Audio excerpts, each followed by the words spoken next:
Me 27M, fiancée 26F, call her L. My father 52 meters, call him B. My mother 50F, call her R. Like many who've had something like this happen, I never thought something like this would happen to me, but here we are. I've never used Reddit, but I've seen stories from here on TikTok, so I thought I'd give this a shot for any advice you all could give me. From listening to some other stories, you all like backstory. I'll try and be as clear and precise as I can, but it's only been a week, so if I start to lose it during the telling of this, I'm sorry. Elle and I met in her freshman year of college. We were both dorm in the same building where we eventually met. We later found out we lived 2 towns away from each other, so whenever we went home, I let her drive with me. It was only added like 20 minutes, so it was no big deal. After multiple trips and hanging out at school, we started to date. I have a close-knit family, as did she, so we told our families right away. I had met hers plenty of times when dropping her off, but it was nothing more than an introduction and exchanging pleasantries. Both of our families accepted each other with open arms and our relationship grew. I was a year ahead of her, so when I graduated, I went home where I was offered a good job with great pay. I visited her at school whenever I got the chance, and whenever she came home, we would make time for each other.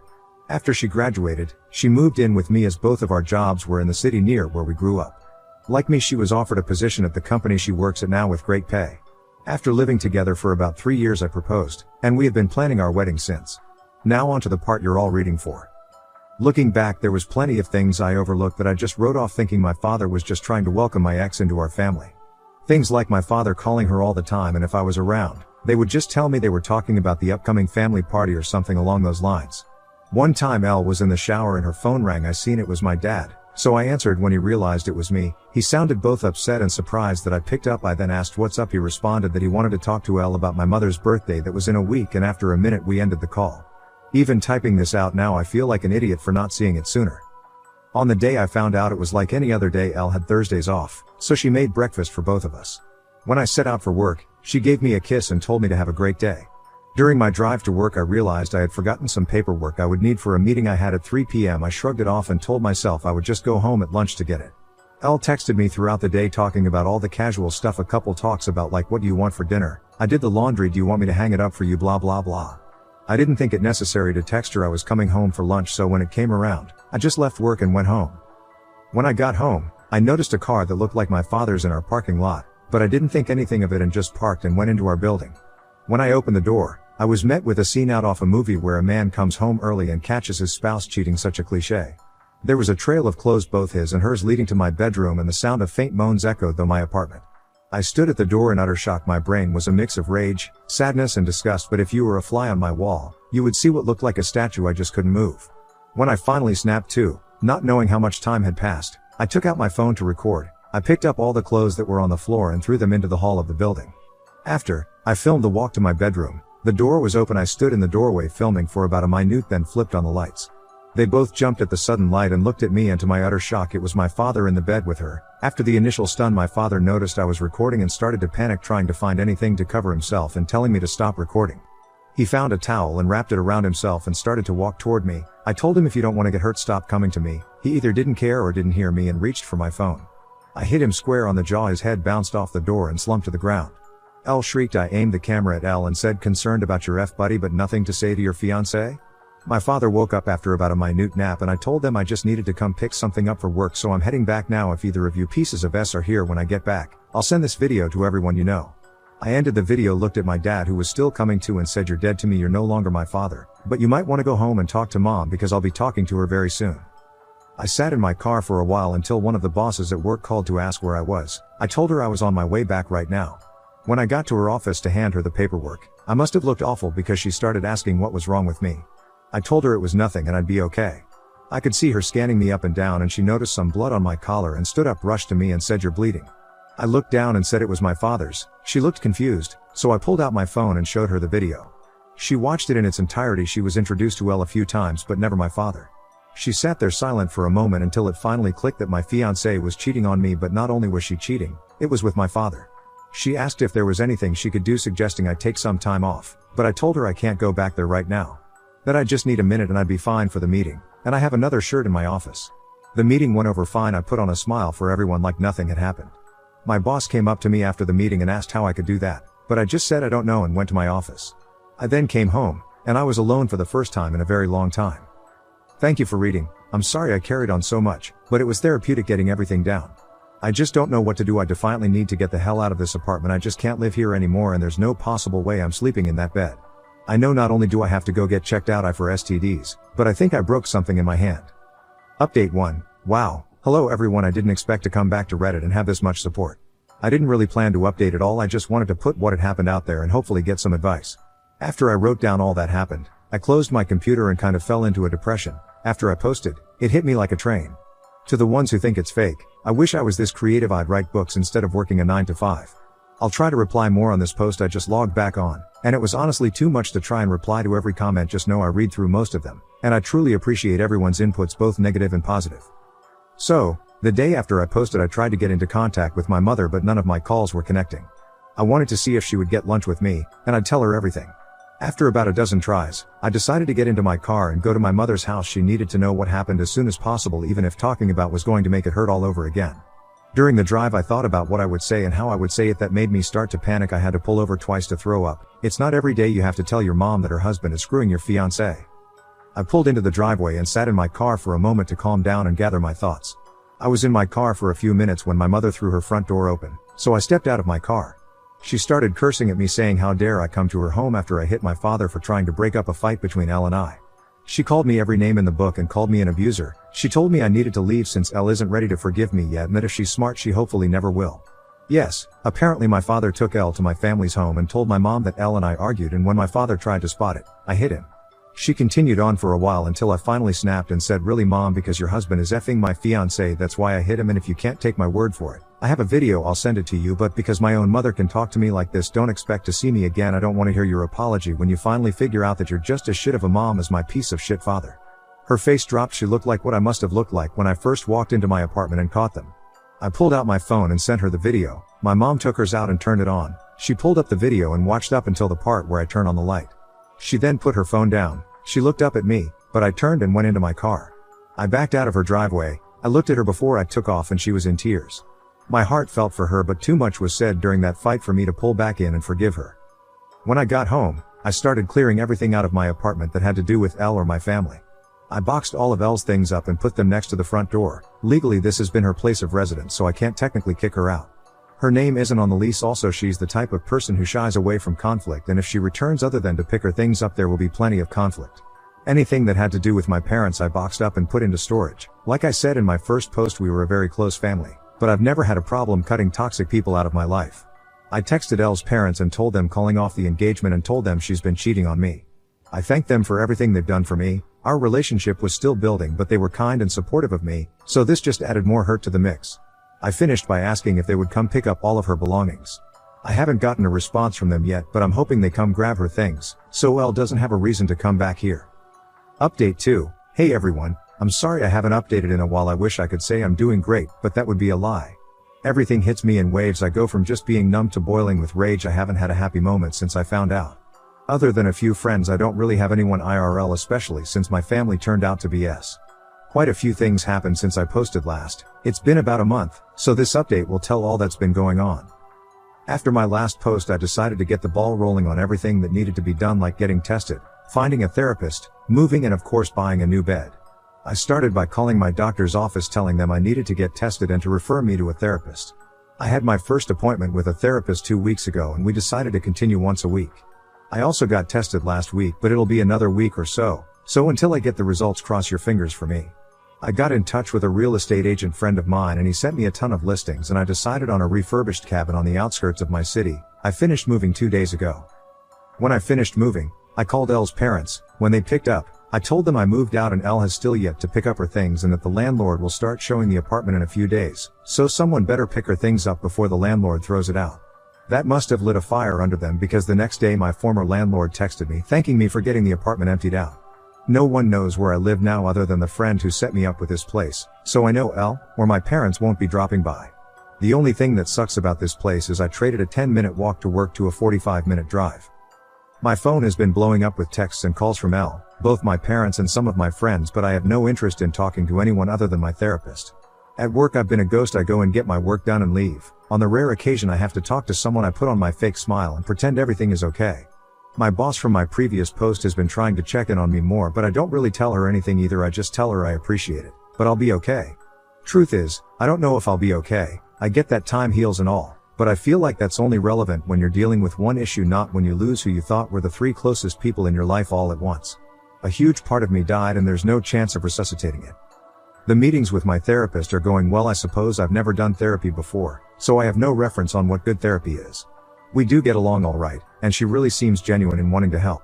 The first session was us getting to know each other and delving into what brings me to her. Nothing in depth, but me just telling her what happened in my own words. The second session we went a bit deeper. She asked me about the relationship I had with my parents. I told her up until now it was great. We talked often and always communicated well when something was wrong, and that I grew up in a great home, but that all means nothing now. She asked why I cut my mother out of my life. I told her she said things to me I wouldn't say to someone I despised, then told her there's no way she can come back from that. At the end of our last session, I gave her the link to my page on here so she can read more about how I feel and what's going on in my head. I feel like it's easier to type things out than it is to speak it. So, if you're reading this, hi doc. For now, I'm still miserable. I thought I'd be okay by now, not necessarily happy but okay. I know some of it is my own fault not communicating to my friends, but when I think about responding to them it just seems so exhausting. I know they'll want to get together or come to my new place, but I just don't have the energy to be around them. Until I do, I'll work, go to my appointments and sit on my back deck sipping on some bottom shelf whiskey and try to enjoy this beautiful view. I haven't hunted since high school, so maybe I'll take that up again now that I can hunt from my back porch. Thank you all for reading this far. Update 3. Hey everyone, sorry I've been MIA for a while now. I'm writing this update to let you all know I'm alive and to give you the lowdown of what's been happening as of recent. First, I want to apologize to those who've worried about me the past few months. After my last post I was nowhere near okay, so I pulled back from everything. I secluded myself in order to heal and cope with what is now my life. I want you to know every comment and message didn't fall on deaf ears. I took all of your positive feedback and advice and worked through my problems. So, to the people who've supported me though this truly, thank you. I can't stress it enough. When I was at the lowest I've ever been, it was internet strangers that were there for me, so again, thank you all. In my last post I was doing things like getting tested for STDs and trying to restart my life. I'm happy to inform you all I am clean and couldn't be more relieved. I am fully moved into my new place. When I told you all about my new place, I told you it was a refurbished cabin. Well, I might have been a little generous. It was refurbished almost 25 to 30 years ago, so it was a bit dated. Well, with all my newfound free time I decided to actually refurbish it, and all that's left to do is paint the guest room I turned into an office.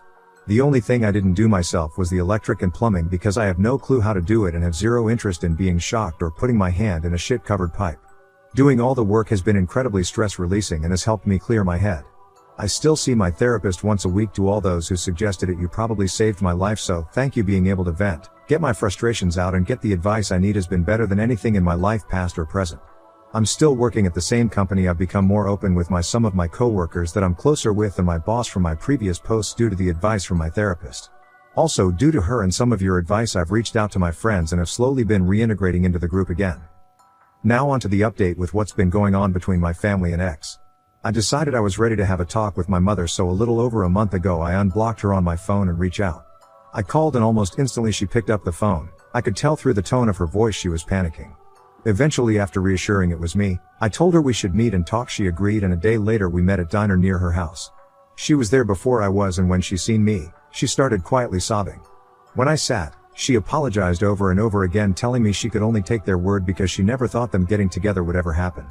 I told her while I appreciate her apology, the things she said to me were despicable and something no mother should ever say to their child, and it showed me exactly what she thought of me. She cried harder and promised it's not true that when she was told I hit my father for no reason she was so angry, and when I showed up to the house, she just let her anger take over. Not wanting to go back and forth with her, I decided to move on. I said, speaking of that boss, what have you decided to do with him? She told me they've been separated. She just kicked him out since the day after I sent her the video, and she immediately found a lawyer. Then we moved on to my ex. She said that when I pulled away, she went back into the house and threw them both out. She was too disgusted to look at them. We talked for about an hour in total, and before I left, I told her I was in a dark point of my life, and because of the things she said to me I didn't have my mother when I needed her, and because of that I don't know if I could have her in my life. I then told her I'm willing to work on my relationship with her, but it will be at my pace. She stopped me before I could leave and told me she has to tell me something important. I sat back down, and she said Elle is pregnant. Elle apparently showed up to the house and told my mom. She said she didn't know if it's mine or my father's. Elle asked if I had been in touch so she can let me know. Obviously, she hasn't, so my mom just sent her on her way. Well, that's about it for the update. I have a lot on my mind, not sure what to do or feel. Thank you for reading. Sorry for rambling on and on. Now on to the next story. Story 2.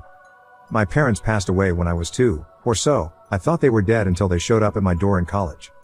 Alright, I've been trying to find the right subreddit to post this on, but it gets barred on the others due to part of the backstory, TW, abuse, but I was recommended this sub.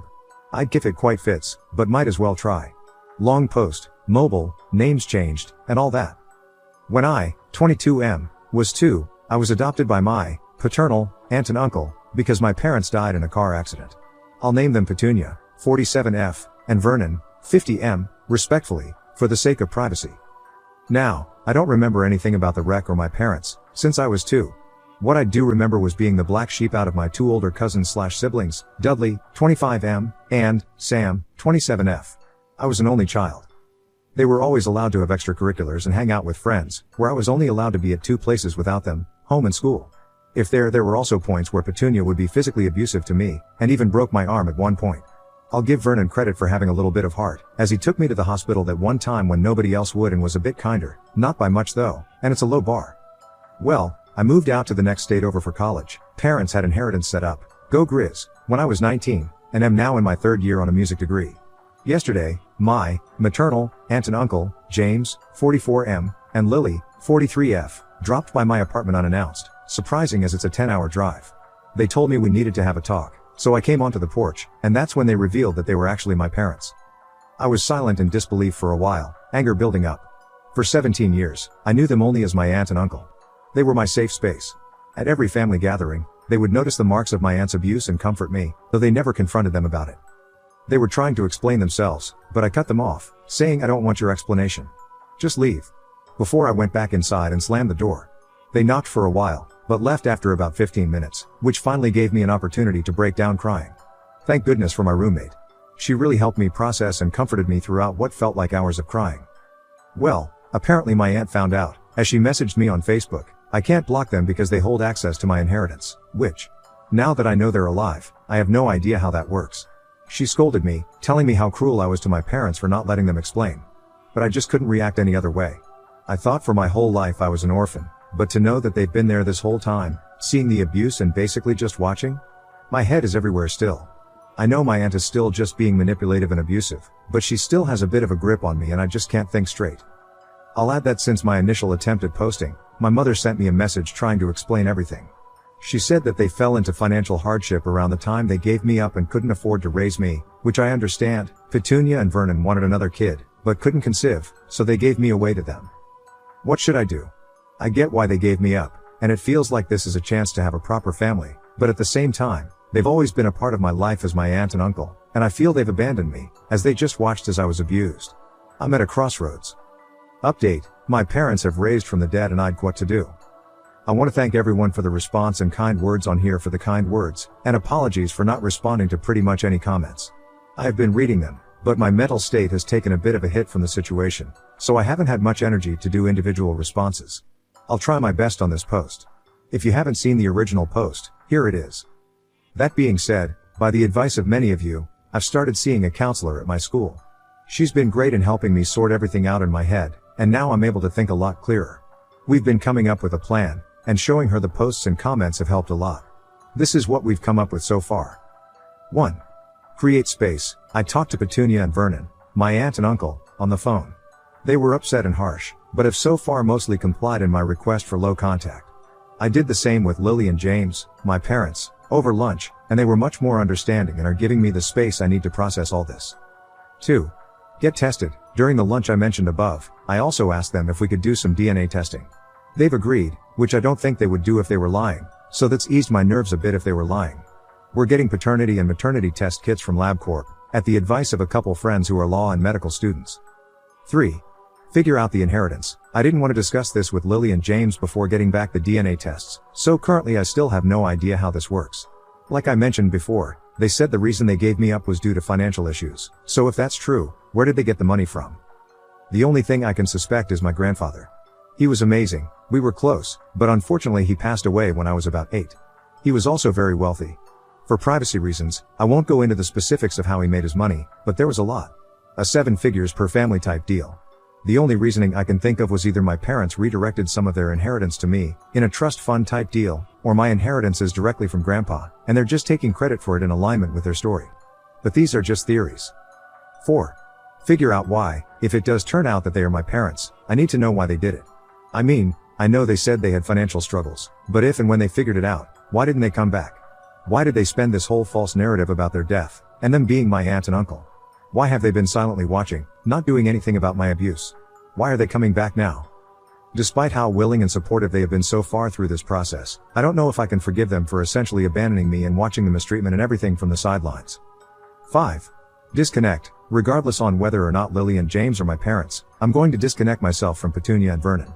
Next time I visit, I'll start gathering up all my legal documents from them, all my personal belongings from their house, everything that is legally and morally mine, and do whatever I have to so that they can no longer have a carrot dangling in front of me to keep me within striking distance of the stick, as someone put it, unusual metaphor, and I probably butchered it, but I like it.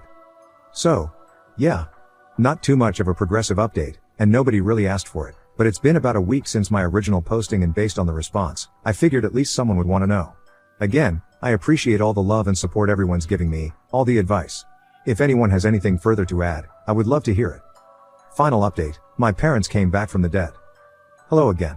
It's been a while and I figured whoever had seen my original post/update would want an update to see how things are going. For those who haven't seen the posts, check my profile for the originals, but I'll also give a quick rundown of what's happened so far, as well as introduction of those involved. I am 22M. Petunia, 47F, and Vernon, 50M, are my, not so kind, aunt and uncle, who have raised me since I was 2, due to my parents being killed in a car wreck. Lily, 43F, and James, 44M, are my maternal aunt and uncle, but they recently came to my college doorstep a couple states away and said/revealed they were actually my parents, who supposedly died in a wreck when I was 2. My names have been changed for privacy. As many people have caught on to, yes, they are from Harry Potter. The update, the past month has been very rough for me. Lots of yelling, crying, and stress. I was diagnosed with depression and PTSD, most of it stemming from this situation. But I will say, all your love and advice, as well as therapy, has helped me a lot. I don't want this to be one big block of text, so I'm going to try and format it as best as possible and split it into sections: DNA test, inheritance, etc. About a week after my last update, I received the results of the DNA test with Lily and James. They are indeed my parents. Because of their immediate agreement to take the tests, it wasn't very surprising, but it still felt like a truck hit me. I wasn't sure whether to be happy that my parents are alive, or rather be upset, knowing they borderline abandoned me, if not fully as they were aware of the crap that Petunia and Vernon put me through. I started discussing this with my therapist. I almost immediately moved on to looking at my inheritance, and as I and so many of you had guessed, it was indeed my grandfather's inheritance to me. Just another lie. With that knowledge, I immediately got to work getting it under my full control instead of having my aunt/uncle/parents delegating for me, though I have decided to give that role to a financial advisor. I talked to my parents to ask why they never took me back after they became financially stable again, as that was the reason they gave me for having to give me up. They said their financial situation recovered because of the inheritance they received from my grandfather, but because he died when I was around 8, they didn't want to uproot me from my home. While I do think there are other routes they could have taken, I'm willing to accept this. Going back to the therapy piece, I have decided that currently, I'm not going to forgive my parents for watching everything from the sidelines. So many times, they were 6 inches in front of me, when I thought they were 6 feet in the ground. They came over to Petunia and Vernon's house, and I'm sure that on more than one occasion, they watched their mistreatment of me, yet did nothing. So I'm not ready to forgive them, not for a long time. I'm planning for this to be my last update. I may give mini updates, but I'm mostly posting so that others can see the end of the hardest part of my life. But I would also like some new advice. I have full control of my inheritance, which has always been planned to be my college fund and will keep me comfortable for a while. That being said, I am going minimal if not no contact with my aunt and uncle. But that leaves my parents. While I don't forgive them, there is that part of me that wants them to still be in my life, that wants reconciliation, as I never got to truly have parental figures. But there's the other part of me that believes this is unforgivable and that doesn't want to see them ever again. What do you think? I did want to thank everyone once again for keeping up with the story and being there for me. Like I said, this was the hardest part of my life so far, and I'm grateful for all the love and advice you guys have given me. I'm sorry for not having responded to any comments, but just know I read all of them. With everything that was going on, I just couldn't find myself able to form a response, but since everything is coming to a close, I'm certain that I won't be able to respond now.